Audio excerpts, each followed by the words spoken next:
Well, welcome. It's about a week and a half since the launch of End of Dragons. I have now completed a full story playthrough, and in this video, I'm going to be completely spoiler open.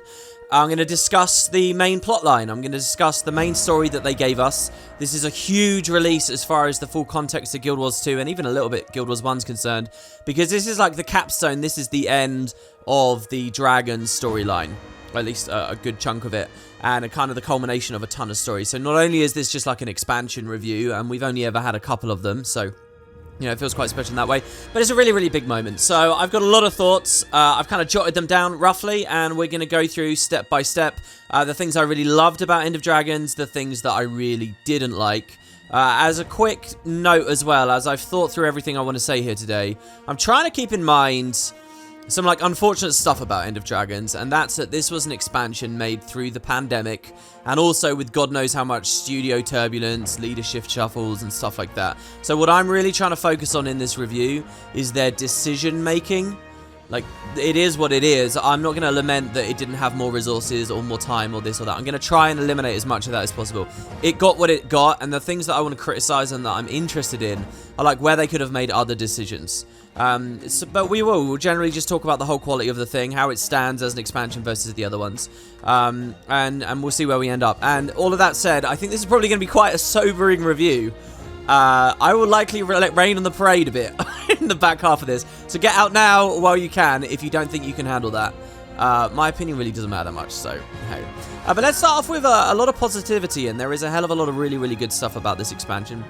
Compared to the previous two, Heart of Thorns and POF, one of the things that really impressed me here is what I kind of think of as cohesion.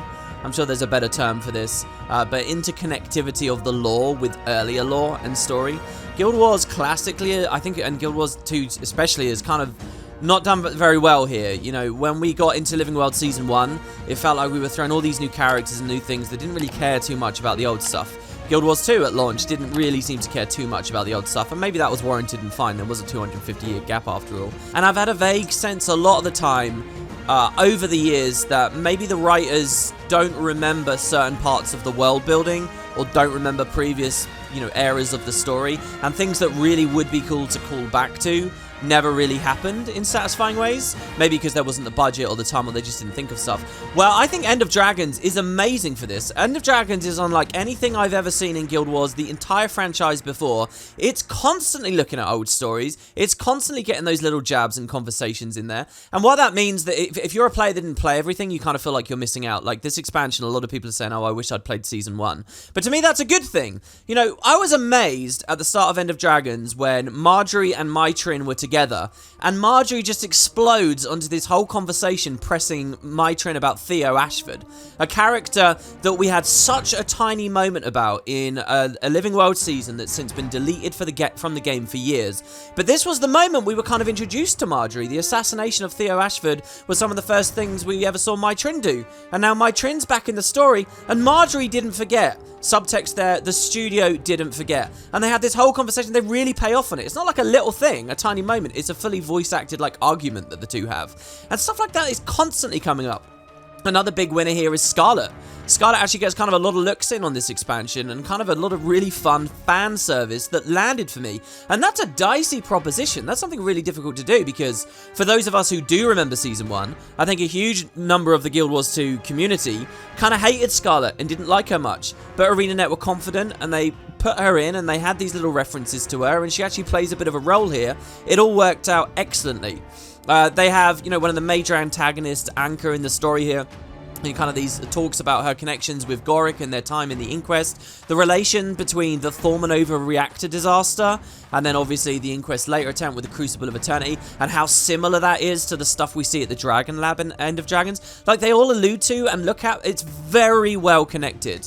And even just like tiny things, like for a brief moment in Season 4, Gorick was in jail, right, in Amnoon, and he talks about that. He alludes to it when he's in jail again in this expansion. Little stuff like the very beginning where Timey actually mentioned Zodja out loud. It all comes across as stuff, it's like the devs fully know the story. They know what all the brilliant connections would be. They know what other story enthusiasts are really looking for here, and they're actually providing it. They're giving it like preferential treatment, and it's coming up constantly. End of Dragons. I have never had such a good feeling from a Guild Wars expansion storytelling ever in this court. So that completely impressed me, and I'm really looking forward to future storytelling being at that bar, which should be fantastic. That kind of segues me somewhat nicely onto the other thing that I think End of Dragons did incredibly, unbelievably well. And look, it's going to get an unfortunately minimal proportion of this review's conversation time. But it's what I think of as just story presentation. The way it actually delivered the story. The decisions they make within it are kind of a separate idea. But actually just how they tell the thing is incredible. It's like they've learned all the lessons, especially from Season 4. And all the new tools and engine capabilities, like having lawbook UI and stuff. And they've absolutely, to the best of their ability, sprinkled it into this new expansion. And what you get is a better told story than any Living World season, than Path of Fire or Heart of Thorns. And Path of Fire, by the way, was doing incredibly cool things too. You think about like the cinematography and stuff of like the library scene and all of that. Well, you're getting moments like that constantly in this expansion. Here, I'll try to list some of the standouts. I was already impressed when I started the game and I had a cutscene that was like a recap of all the major plot beats before. If you were following the press for the expansion before it came out, you would have actually seen they did this as a YouTube video trailer thing too, but it was actually there in-game. Little disappointed maybe that the other trailers never made it in, like the conversation between Kunavang and Suwon. Like their debates, presumably before the Zaitan disaster wave hits them. That would have been really cool if they found a way to integrate that, but we move on from the scrying pool and stuff pretty quick. But like Path of Fire started to do when we die, we go to the domain of the lost. Like the UI disabling, getting rid of your skill bar to make things more immersive, or your mini-map, they're doing that all over the place.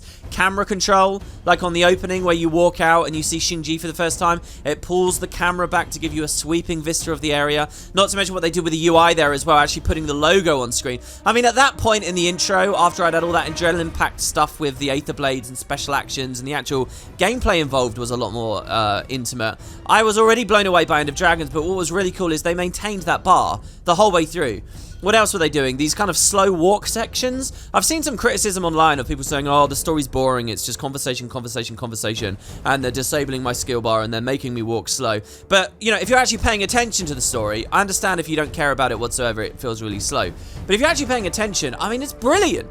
It's so immersive. The pacing of the dialogue, the people interjecting and quipping from the sides, all the voice acting delivery comes across really, really well. And what they started doing in this expansion as well that I really appreciated, and it's so good that you might not notice they've done it at all, is they've really started blurring the lines between where you get story. Guild Wars has always kind of struggled with this, where it's like people went into Heart of Thorns and they just spammed the main plot and they didn't respect that main story was in metas, right? And End of Dragons kind of has a bit of an issue with that as well, we'll get to later. But when you look at End of Dragons, it's like main story is happening when you're in the open world. It's just you happen to be inside this giant tree in Ekovald, so you feel like you're in an instance, but you're not really in an instance, and you're still seeing other players out there in the MMO wandering around. Or you'll do something like load into Xingji to visit June at a mansion and just expect to be in the open world map, because that's how Guild Wars works. But no, what they've done is sneakily thrown you into like a mini story instance where you're suddenly in this dream vision, which is like unlike anything I've ever seen them do before. Or when you are back in Kaineng and you're on your skiff and you can actually get NPCs on the skiff with you sailing around the city. It feels like a goddamn Grand Theft Auto mission or something. It feels like you're in proper mainline serious storytelling, but you're out there in the open world. Just where they hit you with that story and to what degree, they're getting really, really expert at it, and it's weaving in and out brilliantly. So especially those skiff sections I thought were fantastic. Not just that, but obviously we have the skiff section with Kunavang, who was this beautifully hidden character. I loved everything that they did with Kunavang in this expansion. She was absolutely one of my favorites. And the idea that they'd hide her as a woman in plain sight called Navan was just a really, really fantastic beat there. Not necessarily in the presentation, but yeah. That's to say nothing of the incredible soundtrack, how well they use the music here. I'm talking specifically within the story as well. The expansion in general, if this was a general expansion review, I'd compliment it there. But in the story specifically, like in the final meta and stuff, really, really well done. The cinematics, You know, the actual cutscene moments where you see the really good mocap and the facial expressions and the lip movement and stuff has looked really cheesy and bad in Guild Wars in the past, frankly. And on a technical level, I think it's looked bad as well. You know, low bit rate, low frame rate and stuff like that. But it looks really good now. You know, it doesn't have like that The Sims kind of effect. It actually flows very well. And in fact, there's been such a bump in the cinematic quality. If I look at everything I loved about End of Dragons and I think like, what do I want to see go forwards in the franchise? That is something that really I hope sticks around, because it added a lot more than I thought it would, just having good, meaningful cutscenes. And it's not that there's too many of them, and frankly I don't think there needs to be too many of them, but when they're there, you really get into the characters and a sense of the characters that you don't at any other point, because in standard gameplay the camera's kind of rubbish for getting a good look at these people and so on. And then the other big win as well for presentation, this is kind of starting to blur the lines a bit, but is that they included the strike mission concept into the story. That's obviously economical for them, and that obviously helps with some of Guild Wars 2's other issues of like building player bases and stuff, but that's not why I'm complimenting this here. I just like having meaningful bosses with mechanics and actual gameplay in the story, right? So rarely is that true in Guild Wars. If you get just a little bit of the game, good at the game, if you find a reasonably good build, if you have reasonably decent gear, you kind of invalidate the whole experience, and there's no like kickback. If you're supposed to be in a hard story moment against a difficult boss, you almost never are. But here in End of Dragons, because of this strike move, it's actually true, and that's something I've very, very much enjoyed as well. So I think unquestionably those are some of the biggest wins from End of Dragons. Something I'm a little bit iffy about is the length of the story. So by this I don't mean the pacing, okay? So this story had a lot of subject material to cover, and its pacing suffered. There's a lot of sections that feel rushed. More on that in a second. We're going to talk about pacing on its own. But just in terms of raw length, like how long did it take me to beat? How much gameplay did I get from this? I think this is as good, as far as I can see, this is as good as it's ever been for Guild Wars expansion. This is longer than Heart of Thorns, definitely longer than Heart of Thorns, and I think it's longer than Path of Fire, which automatically makes it the biggest winner. It's the most story we've had in one batch ever since launch in 2012, so that's good, and I don't want to take that away from End of Dragons. I do want to reiterate, though, that in my opinion, all of these expansions are too short. I think when you look at other MMO expansions, they're longer. I think ArenaNet needs to get to a higher bar. Maybe I'm spoiled as a Guild Wars 1 player, but I can't help but always compare these things to Guild Wars 1 campaign length, you know, where you feel like you get a real adventure that really, you know, goes and goes. Guild Wars expansions are very, very short to me, and I wish they were longer. So I'm mixed on this. I want to compliment it for being the best we've had. I understand this is round 3, and at this point, most of us have lowered our expectations, our standards. We sort of think that there's a different baseline we should be thinking about. But to me, I want them longer still, even further. Hopefully that's not too unfair. So now let's move into some of the actual story discussion. Some of the actual events that occurred within this narrative. And what I've been left chewing on, and what I'm kind of unclear about, what I basically don't like generally here. So it's a bit unfortunate the way I'm doing this review. There's a ton of things I really do like I just said about Kunavang. Like, I really enjoyed spending all my time with Rama. I liked, you know, getting into the nitty-gritty of the city, and I liked the calm, peaceful nature of Saitang. The Dragon Lab was an absolute highlight. Everything about it, the conveyor belt sequence, looking off into the distance, kind of the ominous vibe that you get there. The Arborstone instance was a complete mind blow. In fact, I think that the Dragon Lab into the Arborstone instance was the height of the expansion for me in terms of just really quality, amazing instances. But pretty much everywhere there were all these really, really great beats that I was loving and following the story along. But let's do some missteps, shall we? First of all, I'll hit you with a big one, and that's the, I think, Mother, also known as the Deep Sea Dragon, because they combined the two together. I think Mother being demonstrated, the lore having been written that she is a creation god, essentially, for Tyria sucks. I really don't like this. So, one thing that's always been important to me about Guild Wars is that Tyria feels big and epic and mysterious and full of possibility. I think that's basically essential for a game like an MMO that you're going to keep pumping stories into for years and years to come. You shouldn't really see the bounds of the setting. That Tyria, sure, we've seen some heroes and some societies, but on distant shores, there are treasure troves of excitement and powers yet to see. And it's not all defined by one thing, but there's lots of factions and ideas and powers and belief systems that kind of all bump into each other and vie amongst themselves. I remember at launch when I found the hero challenge in the God's Lost Swamp. in Queensdale that suggested time itself began at this random spot in Kryta, and hating it because suddenly it made Kryta overly important, and it shrunk the scope of the rest of the world, and it felt unsatisfying for that. Of course, you can ignore that text as unreliable narration, or a cultural take, or whatever, because it's clearly just referencing the Temple of the Ages, which is sunken there. But this demonstrates my mindset quite well. So when I look at the Elder Dragon cycle, every 10,000 years, these things wipe out civilizations and clean away history. I think, wow, that's epic and huge.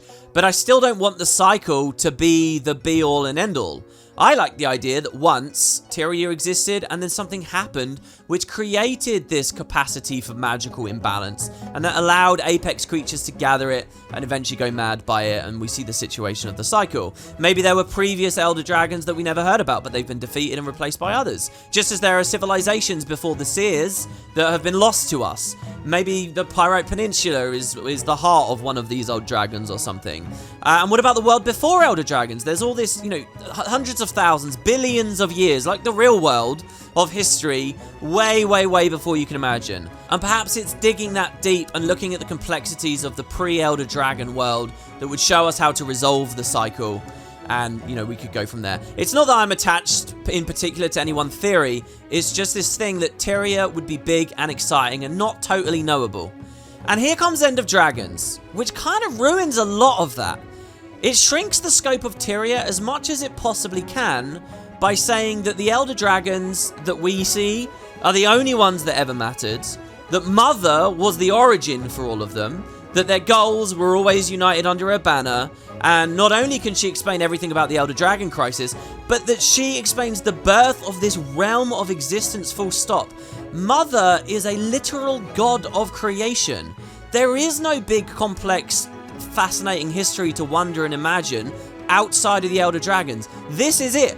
You're at the top of the chain, and all those other areas of the world, like geographically around, for the purpose of this story, for the purpose of Tyria, the ultimate story, those other areas really did mean fuck all. It's these 6 Elder Dragons, and this is the birth of Tyria, guys. And while that works somewhat as a payoff to the Elder Dragon story, which is a story an MMO's been telling for 10 years, it kind of kills the setting for me. Suddenly I don't care so much about Tyria, the realm of Tyria, because the possibilities have eroded away now. Like, the mystery's dead. And what gets to me is that the writers really didn't have to go that far. Su-1 didn't have to be a literal god of the creation of Tyria, especially not when Guild Wars 2 is on the cusp of a new era of storytelling, where I think that the capacity for imagination and excitement about this setting is most important. So I feel like now that they've done this, we're kind of forced into the mists. I think we could all kind of feel the wind blowing that way, but now I feel like it's almost a necessity to get some of that intrigue back. We're not really that captivated by Tyria anymore, but the mists, well, there's lots of potential there. I guess we can also ask, well, look, if Su-1 made Tyria, what made Su-1? Just like you can keep going up the chain with a real-world theology. If God made everything, who made God, blah, blah, blah. But somehow I'm not satisfied by the idea of that story, and nor do I think the devs will do it. Or will they? Su-1's long-lost brother arrives on Tyria in Season 6 finale or something? Would we like that? So I don't know about this. End of Dragons does bring forward some captivating ideas about, like, Raisu Palace, about the horror of the depths, about Ergos. So there definitely are things that they're setting up.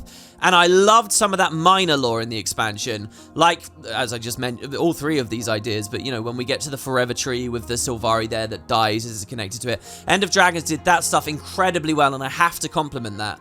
But there's something forever lost about this setting. And I don't think it was necessary. Just my take. The next big thing that I'm really unsettled about is the Void. And I say unsettled because there's things I love about the Void, and there's a lot of things I really don't like about the Void. On the surface of it, as far as like theme and visuals and so on, I love the Void. The Void is amazing. It's super edgy, and it's bleak, and it's freaky, and it's everything about it, from like the creature names that we get in the expansion.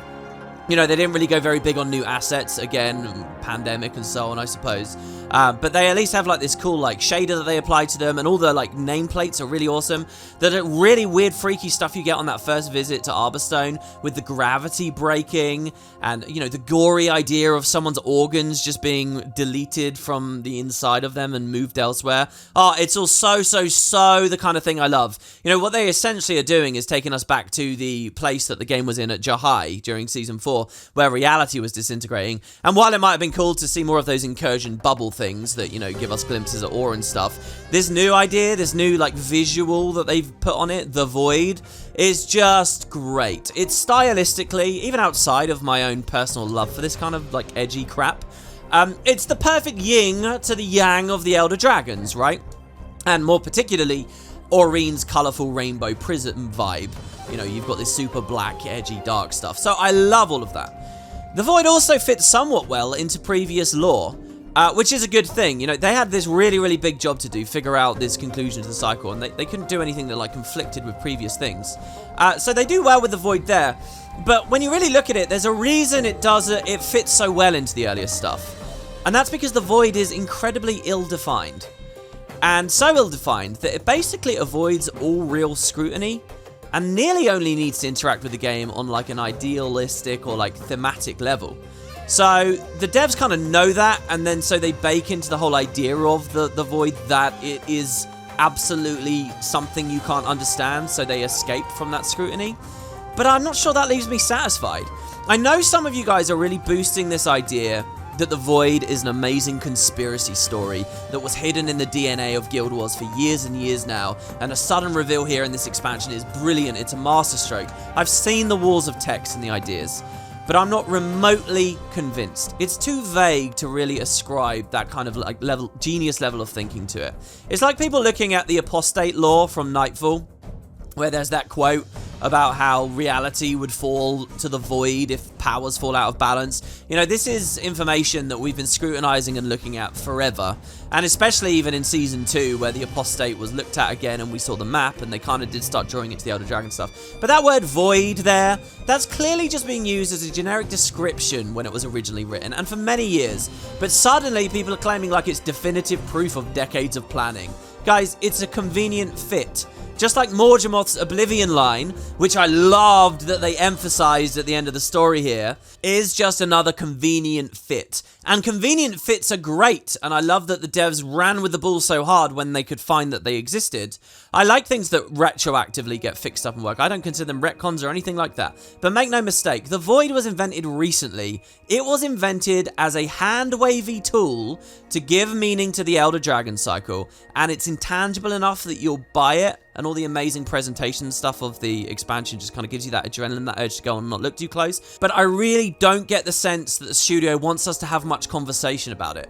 And it's that lack of conversation that I think is really grating me here. Early on in the story, when the Void was like first introduced, I had the sense that they were going to hardcore keep it on the down low and just relish in the mystery, and I would have accepted that fine. I was excited to be around a bunch of bewildered heroes, all the other characters in the story, who were terrified by this impossible substance and couldn't get a latch on it.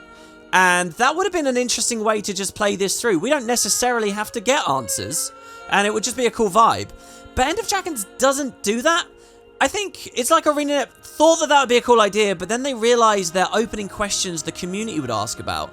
So instead, like after just a couple of scenes, all the characters you're with give you this vibe like they understand it perfectly, and you really shouldn't ask questions about it. And especially Aureen, of course, understands it and becomes omniscient about the goddamn stuff. And so there's this horrible disconnect I started to feel, where I didn't really feel excited about the Void anymore, and I didn't like how, like, knowing my allies were about this thing and how they seemed to know what it could do. There was just a very real disconnect that I'm not sure I can fully describe.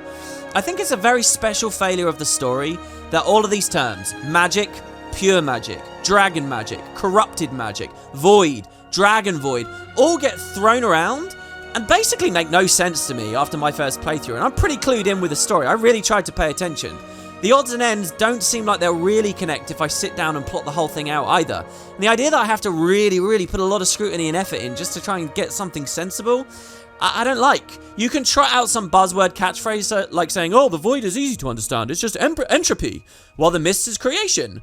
But like, That's just a catchphrase. What does that mean? If the void is entropy, what about all the insane stuff it's building and infecting and creating throughout this story? What does Oblivion actually look like? I don't need a hard science, but this entire arc revolves around a substance that is hastily rushed through in the very back sections of this expansion. At the end of a 10-year story. And I know, you keep asking questions, it's like a rabbit hole, a kid saying, but why, to every answer. And you'll never be satisfied. At some point, you just have to say, because magic. But I feel like the void is way, way, way too hand-wavy. And maybe even outright contradictory a lot of the time. Perhaps, just as important here, is the explanation about Aureen's capacity to filter void and fix it all on her own. They invent some jeopardy halfway through the expansion saying, oh, Aureen can do it, but she might not be ready. But they don't really, just like everything else, they don't really substantiate that. We don't really know what that means to not be ready. And in the end, oh, guess what? She is ready. So we don't see any consequence there. And we just have to accept that's the way it is because we've been told. And that's happened over and over and over again in the later stages of this story. She's a super elder dragon just because. It doesn't even really fit with the whole Glint's legacy thing, which is how Aureen came about. Glint was looking to make 6 new empathetic dragons, but we don't have time for that. So we only need 1. It's cool. You got lucky, Glint. Good job. And now, because the Glint connection kind of fizzled out, it's like that kind of tampers with a lot of the previous story emphasis and breadcrumbing that was being done right back to Season 1 with the Zephyrite, due to the Exalted in Tyria and so on. It just doesn't connect properly, and it's not the cohesive grand finale that I wanted it to be. I noticed they handwave some of Mother's powers too, which are very similar to Aureen's, and use the Dragon Lab as a bit of a convenient excuse in some other places. But maybe I'm asking for too much detail, I don't know. What also worries me about the Void, with this super substance that really you're not being invited to ask questions about. If ArenaNet want, Void can be used to close out a ton of areas of the lore. Remember the madness that the voices of Coda go through? Well, maybe that's Void. You know, close to the mist, they get aggressive, they go mad, it's Void.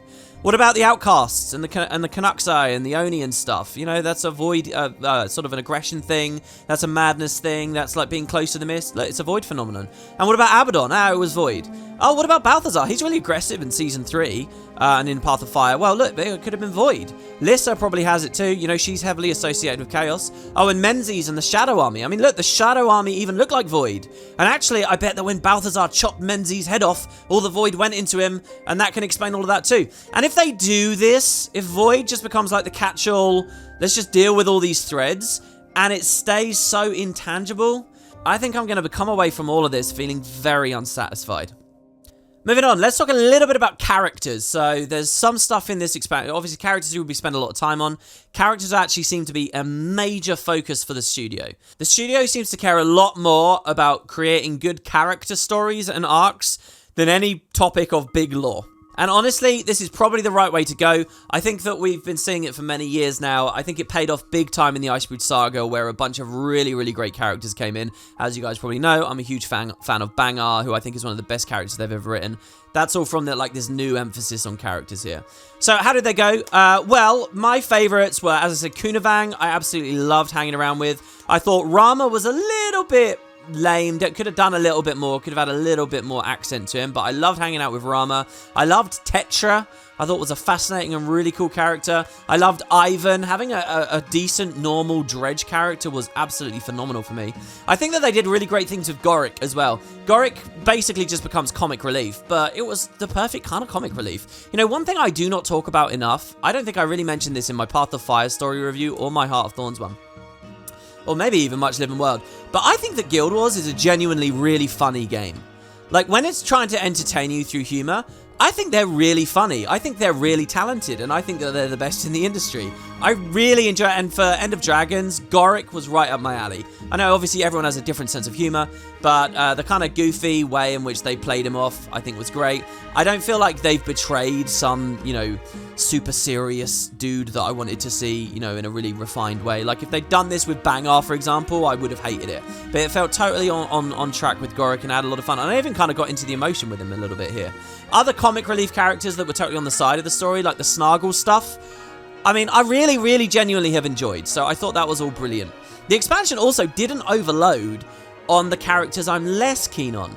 Like, I kind of like Timey. I'm not like her biggest fan. I'm sort of lukewarm. Timey actually wasn't in the expansion that much, which was kind of to its benefit as far as I was concerned.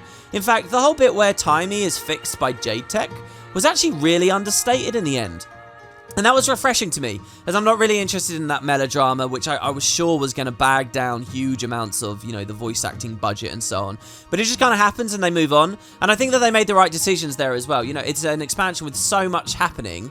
Well, let's just sort of push the story back a bit, right? And I know that they've been doing that about her illness for a long time, but they address it, just like they addressed Zodja. She has this thing that helps her out. She hasn't been cured, and there's still potential for drama and fun things later, where they have a bit more breathing room, maybe in Living World Season 6 and stuff. So, yeah, it kind of sucks to see the Timey plot still sort of stagnating, but I thought it was to the expansion's benefit. And for a lot of these character moments, I thought they were great. On the downside, I need more edge to these people. Guild Wars is giving me a ton of time with a bunch of characters that have absolutely nothing to, like, wonder about or latch onto or, like, to play around with. So, like, Mytrin, for example. She was almost a favourite of mine in this expansion. For a lot of the Mytrin stuff, I really liked her. Even just the fact that they're going to bring back a Season 1 character like this that I was curious about was a huge, awesome thing to me. But Mytrin quickly just felt like a sad sack. You might say the story called for it, but it was just too much of a downer and too much misery in basically every scene she was in after a very short while. I felt like I was being bludgeoned over the head with the message, "You must forgive Mytrin." And they have some little moments in there where they kind of allow you to say whether you do or you don't. And I think that the studio has the impression that they wrote this really interesting grey idea with her. But to me, she just kind of became boring. I wanted to go on adventures with a swashbuckling scoundrel, someone who was kind of a bit of a villain, but we were allied for now. I actually loved the drunk thing at first, but then she just sucked all the energy out of the room for me, and I didn't really like the Mytrin stuff by the end. In terms of plotting, I do like how Mytrin was handled overall. Guilty by association for the destruction of one city, Lion's Arch, and then saving another. That twin idea I actually think is really kind of beautiful and poetic. And killing her off was, I think, fine. They obviously didn't have the guts to have any other real danger or kickback. No character really suffered any casualties or died or anything like that in this expansion. So at least there was a little bit of vulnerability there from the Mytrin side of things. Speaking of bludgeoning as a general rule, huge swathes of the game is insanely bludgeoning about one message or another. Absolutely no subtlety at all. So like, for example, it's obvious you must hate Lee. Lee is the bad guy. And you must admire June. June is independent, so you must like her. Despite the fact that both characters back to back actively tried to kill us in Act 4, the commander will treat them differently. When I first saw Lee in this expansion, and by that I mean when I was playing it, not pre-release, I was really excited for them to give me like a goon and a dick and an abominable person socially, but who is perhaps just cunning enough to be of use in some way, might redeem themselves in some way, you know, play around in the grey space a bit. But it's totally black and white.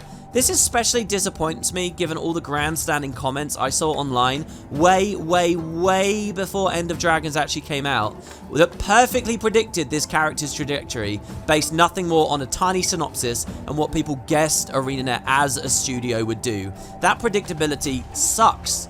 And I guess there's that comment about Lee's dog at the end. Oh, he's a bad guy, but he has a dog. Yeah, it's really weird, isn't it?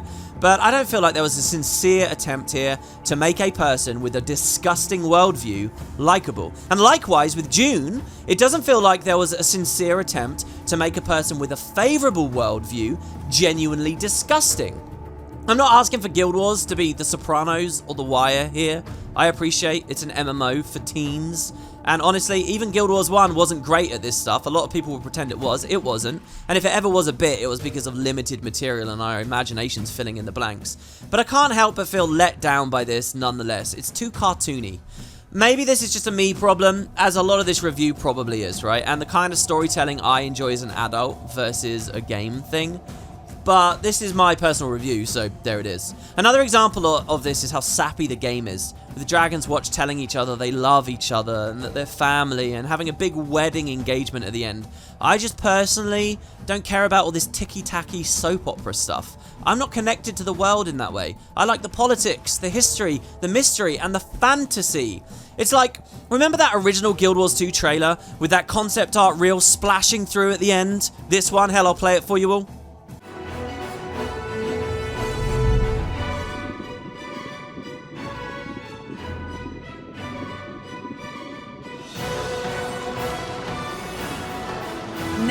is the time. Claim your destiny. Forge your legend.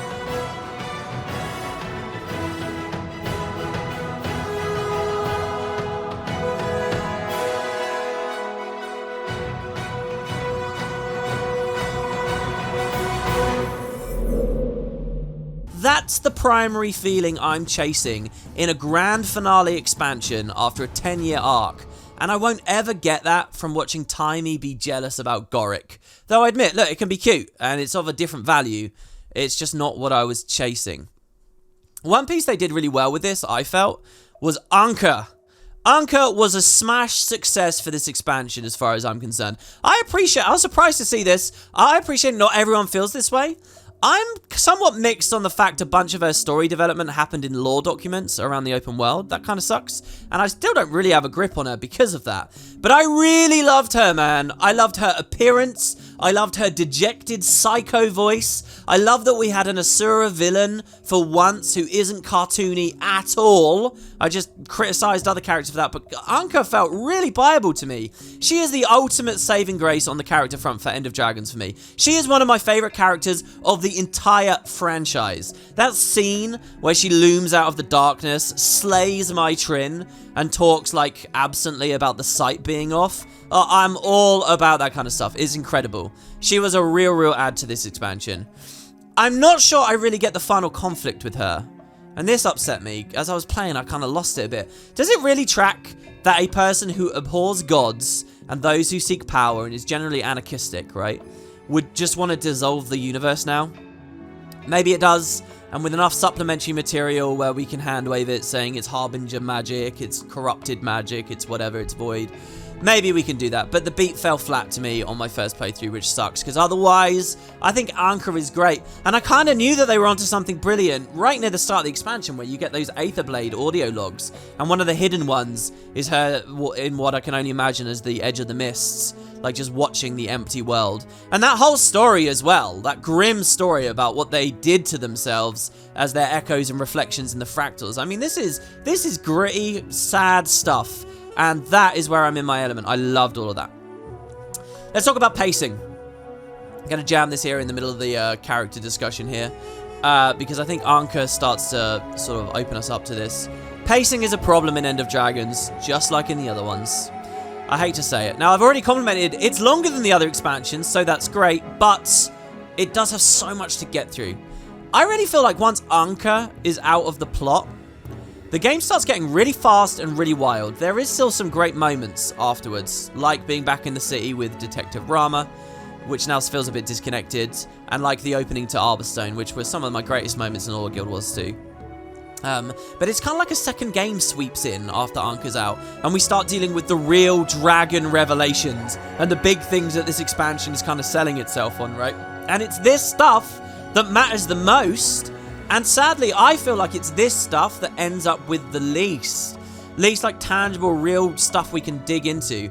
I don't think that's a coincidence. I get the distinct impression that the studio really didn't want to have to handle this mess that was concluding the dragon plot. They were far more interested in characters like Anka and June and Maitrin, so they get a bunch of attention and do well, and then the rest of the stuff got shunted to the side. And does feel thin. As I've said, huge amounts of void detail I think are missing, but even set up for the final battle, like bringing the speakers and the Brotherhood together. They do this really cool parallel with Guild Wars Factions where you get these two opposing people coming together for the greater good. But you kind of miss all of that if you don't play the open world metas. And even if you do play the open world metas, which I did, I mean, thin is almost too little of a compliment. It's almost non-existent.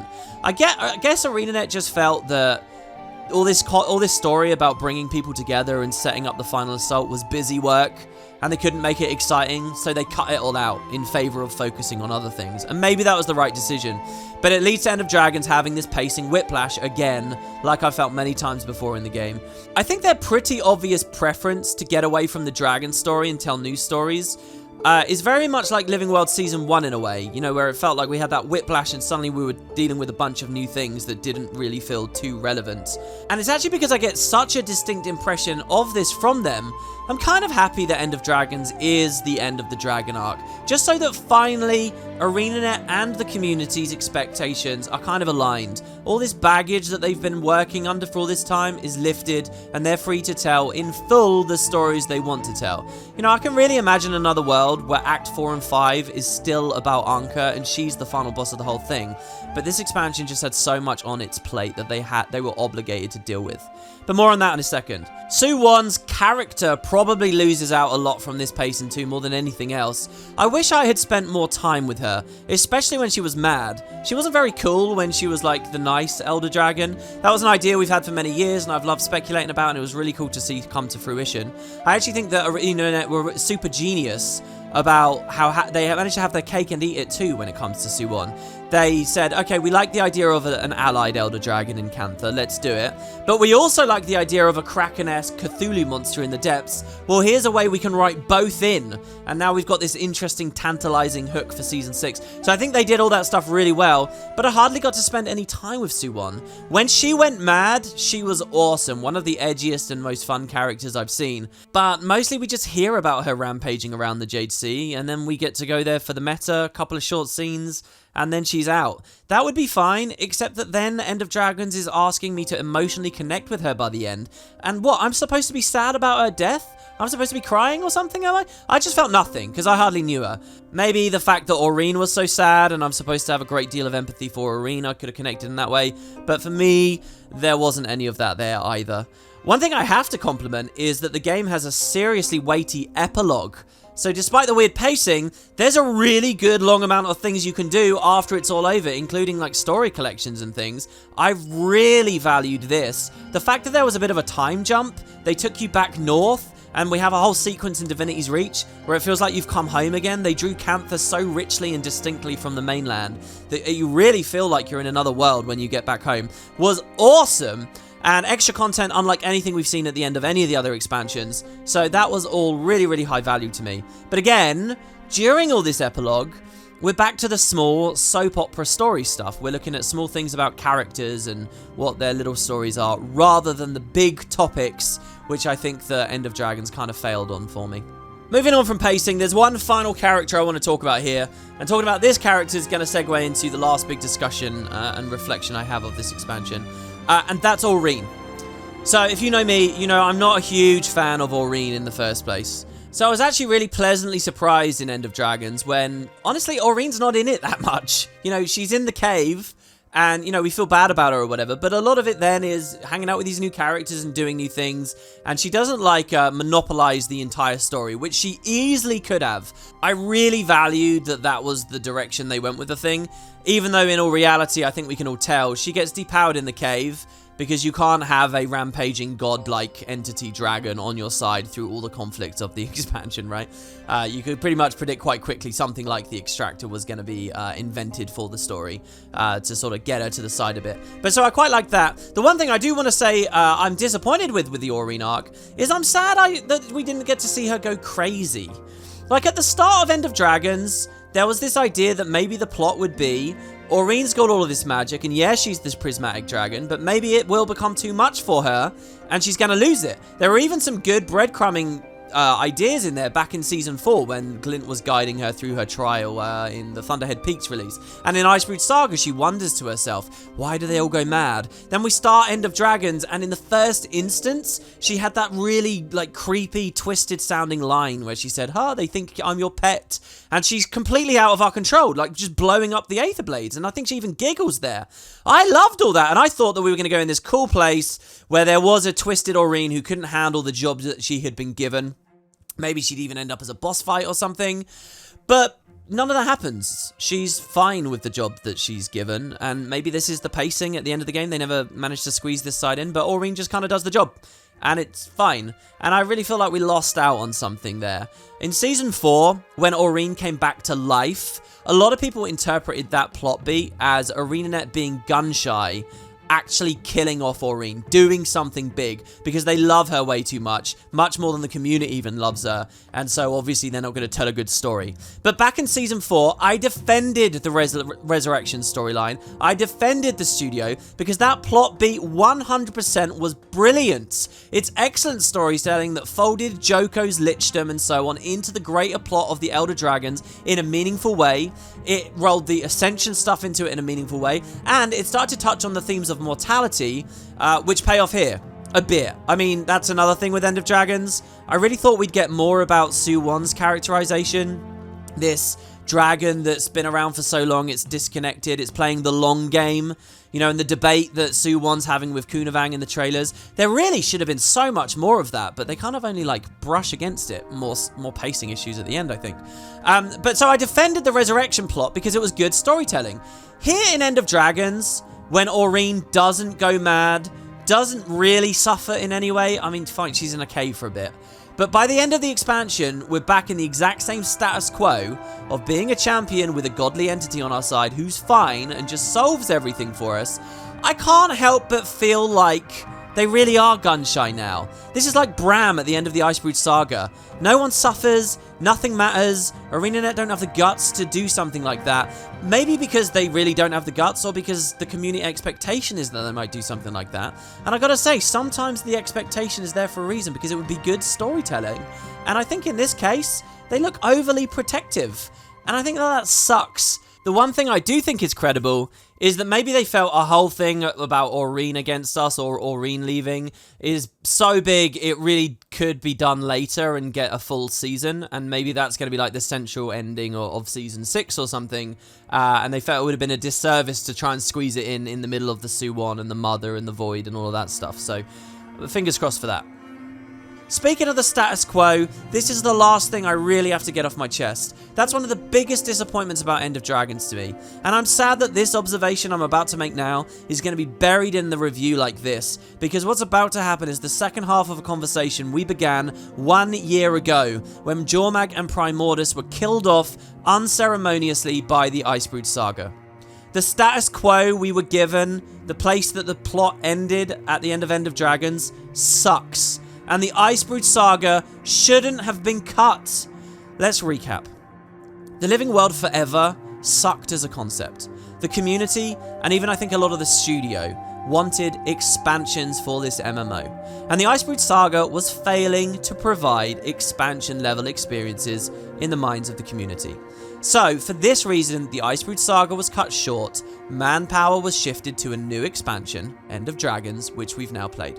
End of Dragons could have been any story anywhere in the world. The Icebrood Saga cut was not motivated on story grounds. It was cut on business grounds. So the story for the new expansion could have done anything. Well, to be fair, it probably had to be Cantha to cash in on nostalgia from Guild Wars 1 veterans, provide a baseline of world building as a blueprint, and, you know, ensure that there was going to be some revenue. But beyond the Cantha thing, End of Dragons could have dealt with anything. It could have done nothing to progress the deaths of Elder Dragons. The Icebrood Saga ending could have simply just been moving Jormag to the side for a moment. Easily done for Jormag, as Jormag was a dragon who liked Aurene, who liked to persuade and broker deals, and even was a dragon that kept its word to an extent. And End of Dragons might have purely been about the Ministry of Purity, if ArenaNet wanted to be, or the Speakers, or the Brotherhood, or yet the Aether Blades and Anka, Dragon Jade, whatever else you want.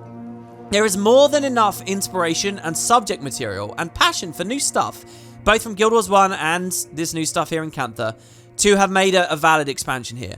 After all, look at Path of Fire. Did that have to expand the dragon story? No, and it didn't. It was kind of a sidebar about Balthazar and even a little bit of Joko getting looked in there.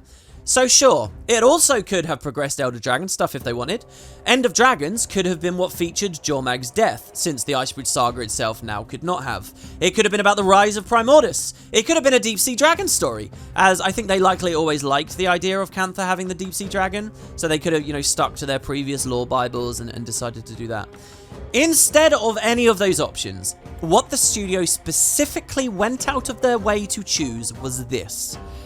That over one Living World patch of development, Champions, they had to kill not just Jormag, hand-waving all of her cunning and planning, but also Primordus, who wasn't even adequately introduced yet.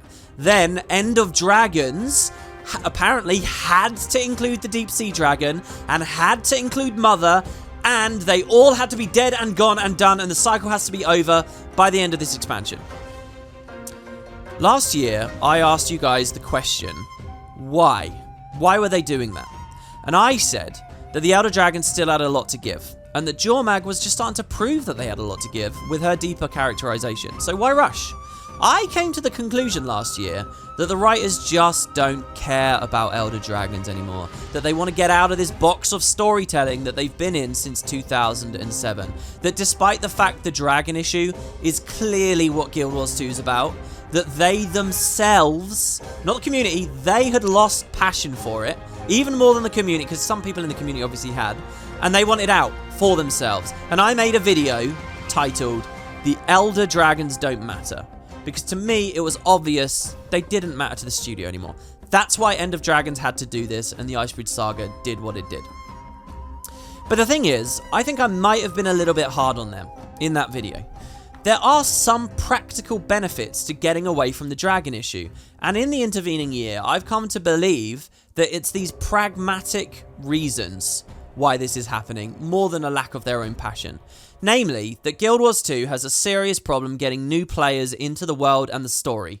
Because right now, it's one really long-form narrative that constantly relies on previous information that means a lot of purchases for the player through gem gates, through expansions, and time commitment. So, like, did you want to jump into the Icebrood Saga as a new player? Can Guild Wars grow with that? Well, if you want to do that, well, you really need to play Season 4 to understand what Aurene is as an Elder Dragon, right? Even though the Char Civil War is some new stuff they've swept in, you really do have to play Season 4 to get it. Well, you want to play Season 4? Let's ignore the gem gates and stuff. Well, story-wise, you really should have played Path of Fire before that, right? To get where Aurene is there and the Joko stuff. And the Balthazar fallout. But then, where did Balthazar come from? So, Season 3. And on and on and on, right back to the egg being introduced in Season 2. And it's just this huge thing that you can't ask new players to commit to really be invested in this story. Don't mistake me here.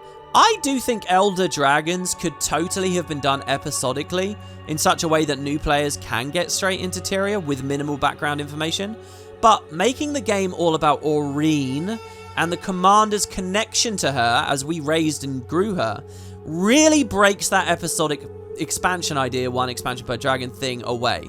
So, you're ArenaNet and you're deciding to go hardcore in Guild Wars 2 as a game service for many years. You want to refresh the state of affairs. You want to get away from the Elder Dragon story. Get away from Aurene. Have a fresh start. Get new players. Grow the scene. A practical reason why the Icebrood Saga had what it had, and why End of Dragons has just done what it did. See, for that reward, I can take it. I can accept what happened in the Icebrood Saga. I can watch the Deep Sea Dragon be merged with Mother, essentially killing a dragon, right, and allowing us to avoid one. I can watch the Void be hastily introduced and then sort of sideswept by the end of the expansion in such a way it doesn't look at it much more anymore, instead of getting its own expansion. I can do all of these things if it means we are in that sweet spot where we've refreshed the game and we will get those new players, and I really believe that this has been resolved. I'm serious, End of Dragons didn't even have to be that great, as long as it rips off the band-aid, and I end it with this wonderment about a whole new era of possibility that everyone can get in and understand. Except that End of Dragons doesn't rip off the band-aid, does it? The status quo we end with basically sucks, with a half-explained Void concept that might come back, with outstanding mysteries about the distribution of power and where it goes and what's going to happen to Dragon Jade, with Aurene perfectly fine, just hanging around like she was at the start of the Icebrood Saga. There are a bunch of disjointed comments between the commander and Kaith, like that Aurene is going to be different now, and they even suggest she might be leaving. And when you read the story journal, they allude to a bunch of story beats that aren't in the game, and nothing's substantiated. So we're still a character with a godly entity on our side, one we can actually merge with now in the story, a godly entity that now has an omniscient sense of all the magic around in the world, and they don't even seem confident in, like, breaking up Dragon's Watch. They're evasive about it and suggestive that people will have new stories and ideas. But the commander as a character, everyone they associate with and know, is still so deeply ingrained in all those previous stories I can't imagine Season 6 being any more accessible for an outsider maybe getting into this MMO than any of this other stuff was, except now we've killed off like 3 of the Elder Dragons, that by that I mean Deep Sea Dragon, Primordus and Jormag, in unsatisfying ways. I'll give you that Sue 1, Mother, that was satisfying, and I loved seeing like Logan and Kaith there for their little phase, and you know, each moment where we look back through the previous dragons, there was some incredible spectacle there, but they haven't gone all the way, and I just kind of look at where the game ended and think, like, it's time to shit or get off the pot, you know? So, I guess what really matters is that we have this clean slate for the next expansion, and Season 6 might be tying up some of these loose ends. The next expansion is really when a bunch of outsiders would be looking at it anyway. So I guess let's just throw another 2 years on the bonfire and see where Guild Wars is sitting for new stories and new players in 2024. Oh, and another thing. How exactly is this new status quo a cycle in any way, shape or form? The End of Dragons tagline, "The cycle is reborn." What on earth is cyclical about where we've ended? That line comes up at the end of the expansion and it came off as crazy cheap and cheesy to me. Like with no substance, as a lot of the Void stuff sort of seems. So, there you have it. That's my review. Those are my first impression, major thoughts about the expansion. You know, a big part of me kind of wants to wait and really chew and find a ton more information that changes my opinions about all this stuff, so I come at you with something insanely positive here. But after Heart of Thorns, I didn't wait that long for my story review. After POF, I didn't wait that long, so I'll do a similar thing here. Again, I front-loaded a bunch of stuff in this video that I seriously love about this expansion. And while they now seem a ton of discussion away, I still very much mean them. I think it's true that this is both the longest and the best told story in Guild Wars so far. That alone is a huge accomplishment, and I would never want people to forget that or to, you know, not really emphasize that. So I could talk at length much more about it. Maybe we can in follow-up videos. I'm really keen to see the community response to this. We can do Q&As. You guys have already been giving me a lot of discussion on Twitter and on the previous video where I invited you to tell me about the story. So here's my sort of half-chewed first impression take from the thing. If you're listening at the very end of this hour, thank you so much for your attention. I really seriously appreciate that. Especially if some or all of these takes annoyed you and you managed to grind through anyway. So thanks very much for watching, guys. I hope you enjoyed, really, and there's plenty more to enjoy and talk about with the expansion that has nothing to do with the story. I'm currently still enjoying it with the Let's Play, which there'll be a few more episodes left. Keep an eye out for that, and I'll see you next time.